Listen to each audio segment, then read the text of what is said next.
Que voudrais-tu que je fasse? Où voudrais-tu que j'aille? Que voudrais-tu que je dise et à qui?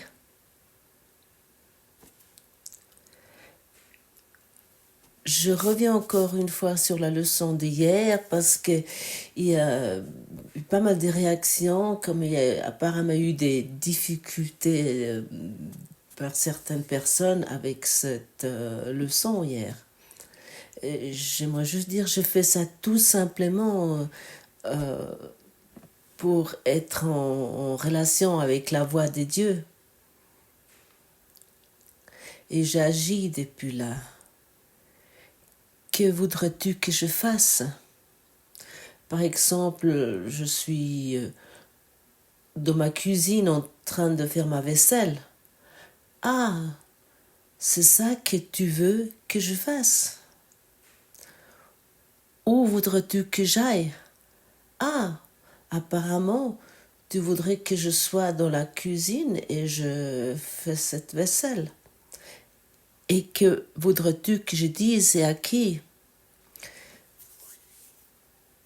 Ces phrases, de deux phrases précédentes, vont être le résultat de la troisième phrase. Si je suis en relation avec Dieu, avec la source, à ce moment-là, ça va résulter, ça va être évident ce que je vais dire et à qui. Par exemple, un petit exemple. J'étais sur la route, au bord de la route, et j'attendais un taxi. Et je me suis posé la question, est-ce que c'est vraiment ça que je dois faire? Et exactement dans ce moment, une voiture s'arrêtait, un jeune homme me demandait si je voudrais un cadeau. Je dis oui. Et puis il me donnait un petit paquet dans la main et je le déballe. Il y avait quelques sucreries dedans et il est écrit en très grandes lettres, tu es important.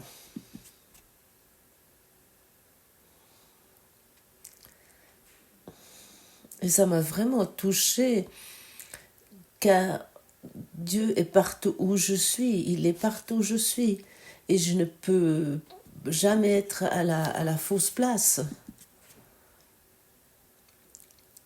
Et la voix des dieux m'a parlé, qui m'a dit, tu es important. Et j'ai reconnu ceci.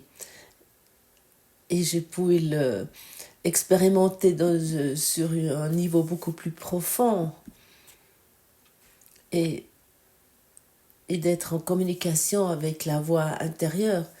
Tout simplement, tu es par exemple au travail, tu dis, que voudrais-tu que je fasse? Apparemment, tu voudrais que je travaille ici. Où voudrais-tu que j'aille? Ah, c'est évident. C'est apparemment ma place de travail. C'est là où je suis utile. Et ensuite, après, ça va être une évidence ce que je vais dire et à qui. Et à ce moment-là, je suis reliée avec la voix intérieure.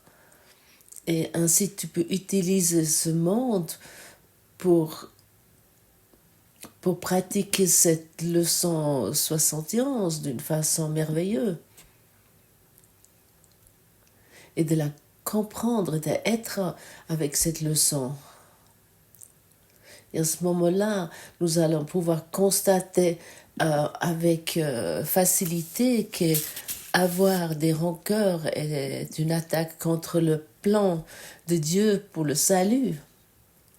Par exemple, si j'avais été sur cette route en attendant et que j'aurais eu des rancœurs en me disant « Ah, est-ce qu'il arrive ce taxi? Je dois aller à quelque part, j'ai un rendez-vous, qu'est-ce que je dois faire ?» une attaque contre le plan de Dieu pour le salut. Et j'aurais peut-être refusé ce cadeau. Je m'aurais peut-être dit, ah, mais qu'est-ce qu'il veut ce type encore? J'ai vraiment pas le temps pour ce genre de choses. Je dois faire ceci ou cela. Et autant que nous avons ces rancœurs que nous parlons déjà depuis quelques jours, nous pouvons à ce moment-là jamais expérimenter où nous sommes et où nous sommes utiles, toi et moi. Parce que bien que nous ayons reconnu que le plan d'Ego pour le salut est l'opposé de celui de Dieu, et nous n'avons pas encore souligné que c'est une attaque active contre son plan et un effort délibéré pour le détruire. Dans cette attaque sont assignés à Dieu les attributs qui sont en fait associés à l'ego, tandis que l'ego paraît prendre les attributs de Dieu. Et ceci, je dois encore une fois le dire, ça c'est le Dieu de la Bible, que le Dieu de la Bible, on lui donne les attributs de l'ego, il semble pouvoir punir, il semble qu'il peut nous juger personnellement, et puis il peut nous repousser de la porte du ciel.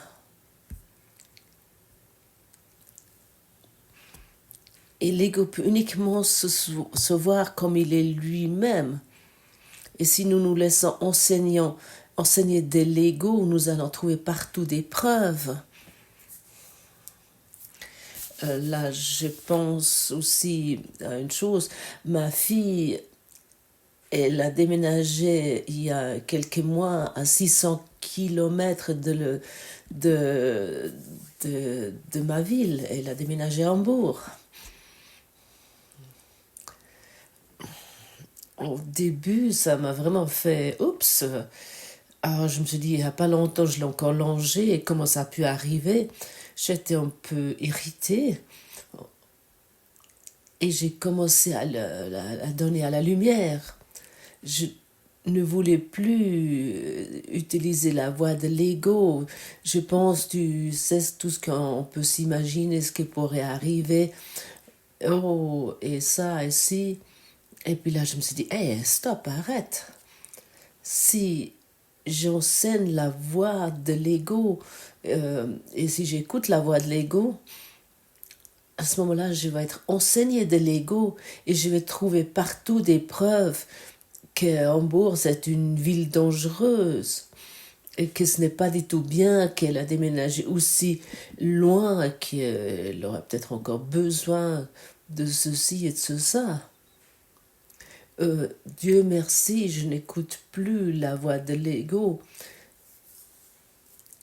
car la voix de l'ego va me donner des preuves. Ce que j'enseigne va m'être enseigné. Et si je donne ma fille à la lumière, simplement la lumière, à ce moment-là, la lumière va m'enseigner, l'amour va m'enseigner.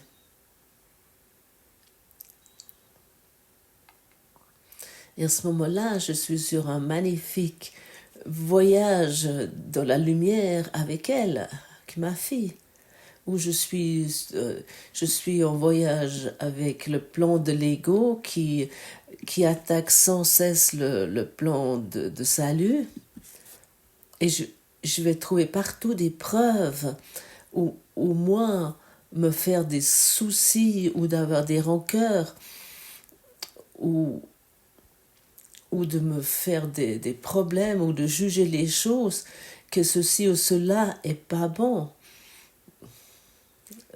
Pour le dire en bref, tu es toujours à l'endroit juste, et puis tu es toujours aussi au moment juste. Tu fais toujours les choses qui sont justes au bon moment. Et de cette raison, tu vas pouvoir dire ce qui doit être dit. Et ce que toi tu enseignes va t'enseigner. Si tu enseignes l'amour et la lumière, tu vas expérimenter l'amour et la lumière. Si tu enseignes la séparation de le système de pensée égotique, tu vas expérimenter le chagrin, la séparation, des soucis. Et toutes ces choses totalement fous, tu vas les voir et expérimenter. C'est tellement simple. Et pour le démontrer, ici, et tu vas voir à quel point c'est efficient, efficace. Essaie-le pour toi-même. Essaie vraiment pour toi. Tu vas voir, ça fonctionne. Finalement, nous revenons au nouveau point, ce que je donne, je vais le recevoir. Si j'enseigne le système de pensée égotique, je vais le recevoir. Je le projette dans le monde. Je projette la peur, je projette des rancœurs, je projette du ressentiment. Mais dès que je commence à projeter la lumière, si par exemple je prends encore une fois ma fille, je veux voir ma fille dans la lumière, je vais expérimenter exactement ceci. Et cette expérience, je le fais vraiment. Et d'où vient cette expérience? Avec ma décision. Et comme tu as déjà entendu si souvent ici, la décision, personne ne peut la prendre à ta place. C'est impossible. Et tu ne peux pas prouver la décision dans des livres ou avec des expressions théoriques.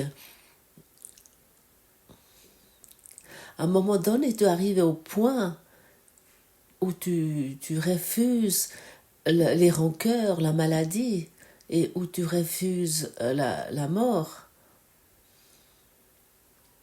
où tu refuses tout ce que l'ego te propose pour pouvoir suivre le plan de Dieu pour le salut.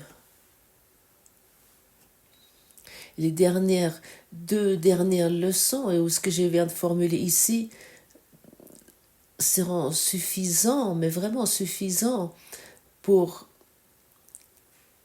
vraiment exercer et pratiquer ce cours en miracle.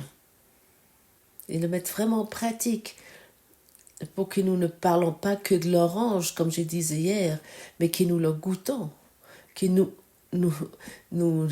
arrêtons nous voulons plus uniquement entendre quel goût a une orange, mais également d'être dans le bonheur du goût de l'orange.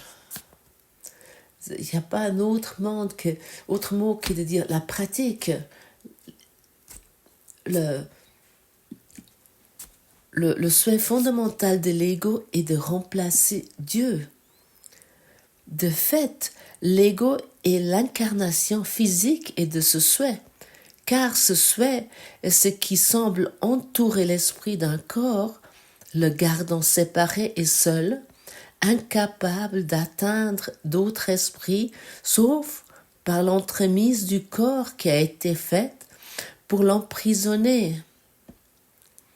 Ce qui est une limite à la communication ne peut pas être le meilleur moyen d'étendre la communication. C'est pourtant ce que l'ego voudrait te faire croire. Oui, c'est ainsi avec notre corps physique. Il est fait pour nous confirmer notre état physique. Et nous essayons de pouvoir rencontrer dans notre séparation un autre corps physique. Finalement, nous nous racontons uniquement parlons uniquement de nous-mêmes, tout ce que nous pensons de l'autre, nous pouvons uniquement penser de nous, tout ce que nous pensons du monde, nous le pensons sur nous. Et tout ce que nous pensons de Dieu, nous le pensons uniquement de nous-mêmes. Autant que je le vois comme quelqu'un qui peut, ou quelque chose qui peut me punir, à ce moment-là, la punition n'est pas encore guérie en moi.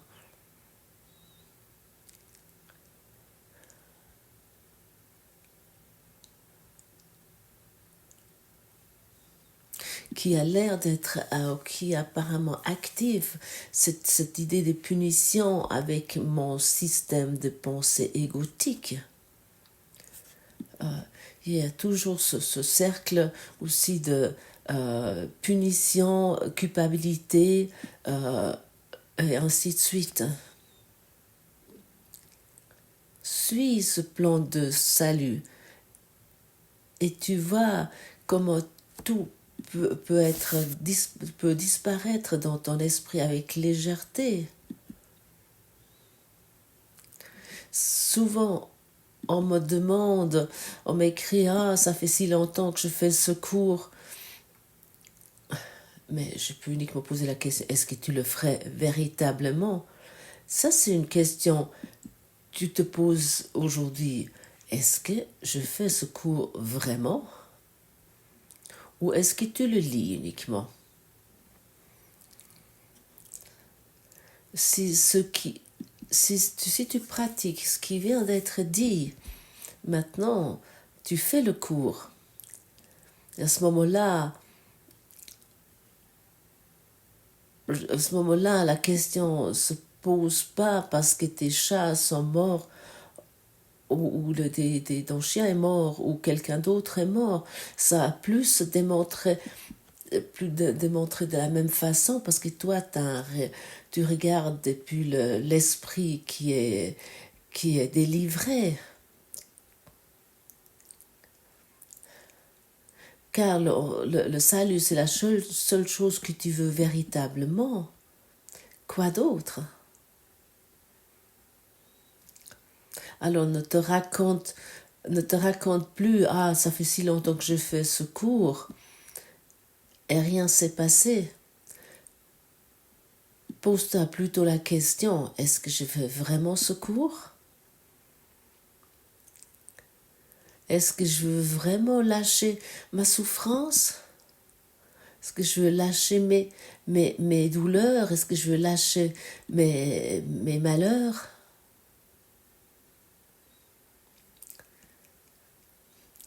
Que faisons-nous lorsque nous suivons ce système de pensée égotique?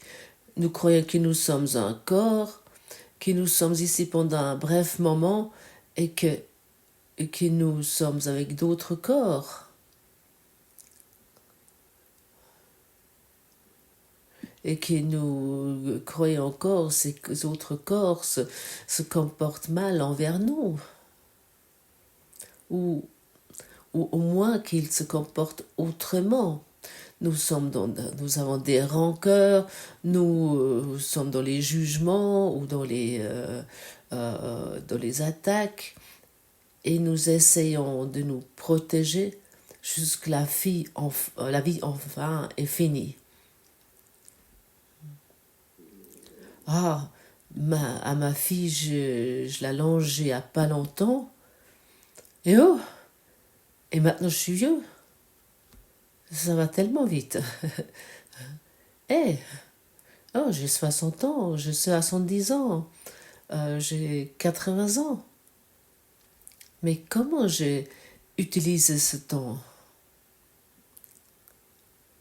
Est-ce que nous voulons continuer à nous protéger ou est-ce que nous voulons enfin ouvrir le cœur pour les dons de Dieu?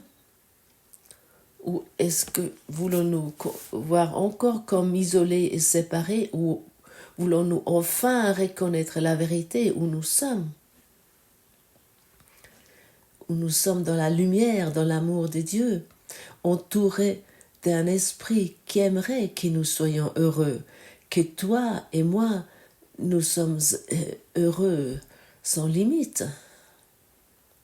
Ok, et autant que nous pratiquons des rancœurs, Dieu nous propose la mort. Soit que nous recevons un bonus ou une punition. Ça, c'est l'image que nous avons acceptée jusqu'à présent. Et l'ego te dit, ah, la vie est tellement courte. Profite un maximum de ce vie. Essaye d'aller là et là, encore trouver quelque chose et de réussir encore quelque chose. Accepte. Tu acceptes pas tout. Tu dois être plus égoïste. Tu dois te battre. Et tu dois continuer à avoir une valeur pour toi-même. La vie est trop courte.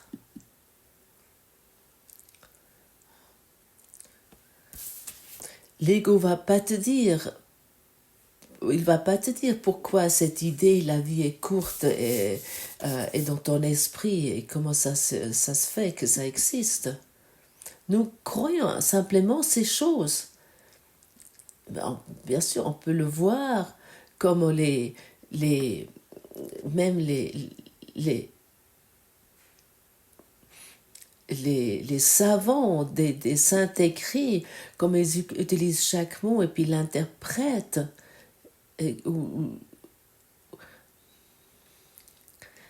Lorsque Jésus a dit que les apôtres n'ont pas encore arrivé à tel statut, mais ils vont le faire. Le statut de l'éveil, mais ils vont le suivre, il a dit. Et nous ne devons pas mettre chaque mot sur la balance d'or depuis quelques livres. Nous devrons simplement arrêter l'ego. Nous allons pas se dire, nous continuons à profiter à fond et puis sois heureux et bois et mange. Nous ne savons pas ce que nous infligeons lorsque nous interagissons comme ça avec la vie. Nous voulons sans cesse nous protéger parce que nous avons peur. Sois heureux, sois rigolo. Ah, je suis heureux. Oh, je suis pas heureux, c'est à cause de ceci ou cela.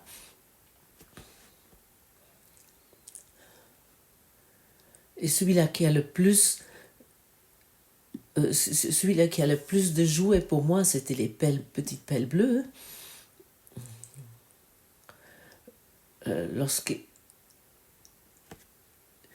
Celui-là, lorsqu'il meurt, il gagne. Il est mort avec un tas de petites pelles bleues. J'ai plus de jouets que toi. J'ai réussi d'avoir plus de choses que toi. J'ai compris ce que ça veut dire de vivre pleinement, de manger et boire. Ouais. Et sur la tombe est écrit « Ici repose quelqu'un ». Ici repose quelqu'un qui a vraiment réussi à avoir beaucoup de jouets. Voulons-nous ça vraiment?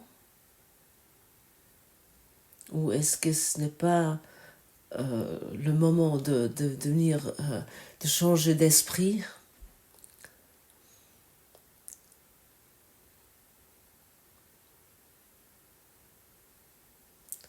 Nous ne demandons pas assez à la vie. Nous sommes satisfaits avec si peu que c'est étonnant.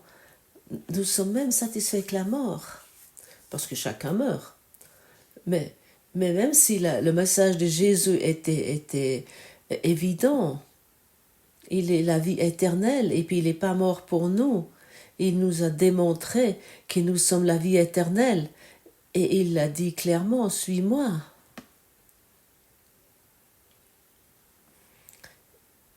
Et nous prenons le peu que l'ego nous propose et que nous pouvons en profiter et faisons le mieux avec ça jusqu'à la mort nous attrape.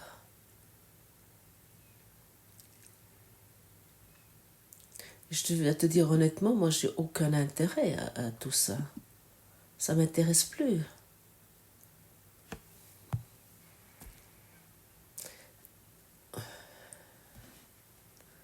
Et à cause de ça, nous nous concentrons de cette raison sur notre corps et ses plaisirs. Nous protégeons ce corps et travaillons pour avoir l'image correcte de ce corps. Est-ce que je suis trop gros? Est-ce que je suis trop grand? Trop petite? Trop maigre? Est-ce que je ceci ou cela? Le corps va guérir dès que l'esprit guérit. Et le corps n'est plus au premier plan. Il va être enseigné et purifié avec l'esprit. Et à ce moment-là, les centres d'énergie peuvent se ouvrir avec la force de l'amour. Tu peux regarder après dans ce monde. Nous ne voulons plus regarder ce corps comme la chose centrale dans ce rêve. Mais nous voulons l'utiliser comme moyen, comme notre ami, il nous était donné comme outil pour étudier ce cours, pour projeter l'amour, pour nous voir comme guéris, pour nous percevoir comme guéris. Et nous ne voulons plus l'utiliser dans les buts égotiques. L'ego n'a qu'une chose dans la tête. Comme déjà dit, nous devons entre-temps connaître le but de l'ego. Le corps est un moyen, il est un outil. Ça aimerait vraiment être le point central pour notre guérison. Mais autant que nous utilisons le corps comme point central pour notre guérison, nous ne pouvons pas entendre la voix de Dieu. Nous ne pouvons pas reconnaître qui nous sommes à ce moment-là, exactement à l'endroit juste et exactement au moment juste.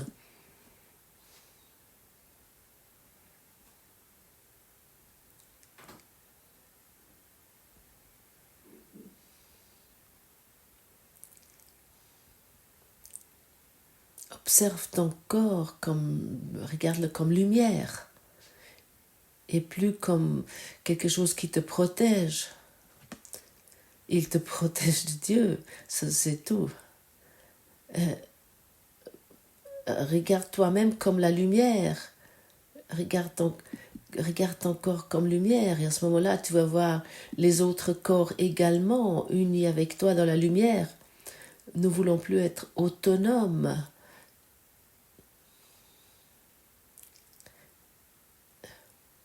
Et nous ne voulons plus être ce soi que nous avons fait nous-mêmes.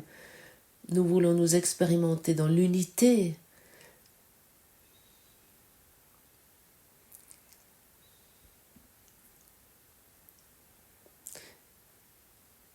Nous voulons terminer ce rêve qui nous garde ce mur de nuages devant nous. Nous voulons utiliser chaque jour pour traverser ce mur de nuages. Pour moi, c'est vraiment un exercice très utile. Je peux traverser dans quelques secondes ce mur de nuages. Et chaque fois que je le fais, je me sens libre et heureux.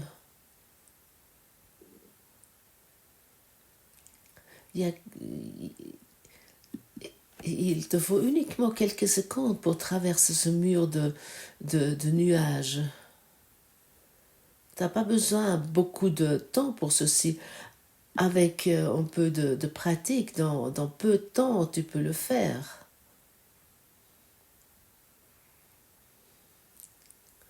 Mais autant que le corps et le monde et ce mur de nuages semblent être réels, nous restons, nous croyons que nous avons besoin de protection, nous croyons que nous avons besoin de trouver l'amour, nous croyons que nous avons besoin de trouver du plaisir, des amusements.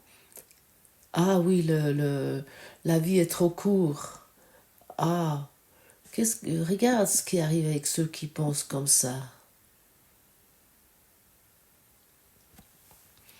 Il n'y a pas longtemps, j'ai discuté avec une dame d'un certain âge où c'était évident qu'elle était assez âgée. Elle a dit, ah regarde, tout d'un coup je suis vieille. Elle n'a pas constaté. Elle n'a vraiment pas constaté. Et lorsque j'ai demandé s'il y a vraiment du temps qui a passé, qu'il n'y a pas de temps qui s'est passé. Il y a des histoires qui sont apparues, mais pas le temps n'est pas passé. Nous voulons plus suivre ces images confuses du temps, mais reconnaître qu'il n'y a pas le temps n'est pas passé. Peut-être tu te permets ça maintenant. Rappelle-toi, il y a 10 ans, il n'y a pas de temps qui s'est passé. Il y a des histoires qui sont passées, que nous avons mis dans ce temps et qui ont dissocié le plan de salut des dieux. Mais le temps, il n'y a pas eu de temps. Ce que tu as senti à 10 ans, tu peux encore le ressentir maintenant. Il n'y a pas le temps, il n'y a pas de temps. Il n'y a pas de deux. Il n'y a pas de Dieu. Il n'y a que toi.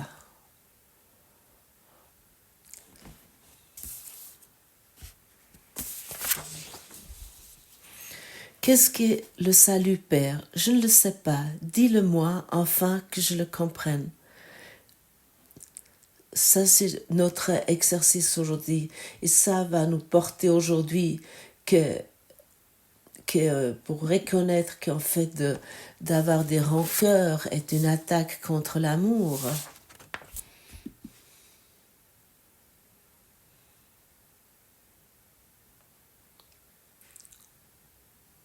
Et nous ne voulons plus attaquer l'amour, c'est-à-dire que nous ne voulons plus attaquer nous-mêmes. Merci pour ta présence, merci pour ton écoute, et puis merci pour ta disponibilité de t'ouvrir à ce plan de salut de Dieu. C'est Jésus qui te remercie. Ainsi soit-il. Merci.